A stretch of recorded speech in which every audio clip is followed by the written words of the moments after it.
see this regionalization, coming together of communities that can be informed by data, enriched by information, and armed with that information, they can make policy across state boundaries, within the state boundary, that really allow them to target what their community needs, to set the priorities for the folks that are part of these communities, these neighborhoods, these regions, so that they are not only surviving but thriving in a constantly changing environment. I know that we plan to take these meetings and have them track what the National Water Center is doing here on the campus of the University of Alabama, so that we can maximize the presence of that entity on the campus and make sure that we're all learning as much as we can. Such a diverse summit, so it's really trying to link science and policy, which is quite unique. You don't see a lot. There's a lot of science conferences, obviously. There's a lot of more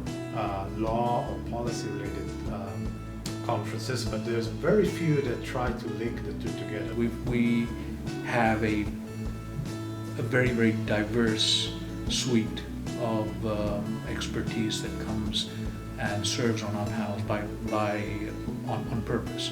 Lawyers, scientists, researchers, engineers, academics, those who are involved in outreach to the public focused on one issue such as water policy is a tremendous opportunity for each of us to learn from another. I think all of us need to find ways, new and different ways, to get more involved in what's happening. We've got to find better ways to connect what's going on in science and academia with the community at large. What we can do, and I say we, my students and I, can do so that we can slant our research such that, you know, we don't want a thesis or a dissertation to be a solid thesis or a dissertation that you get some great publications out of, but yet it goes up on a shelf and the material from it is never used.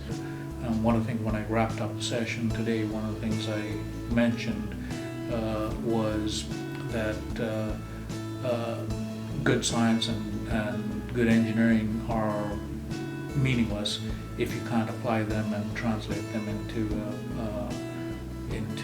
something that produces a public good.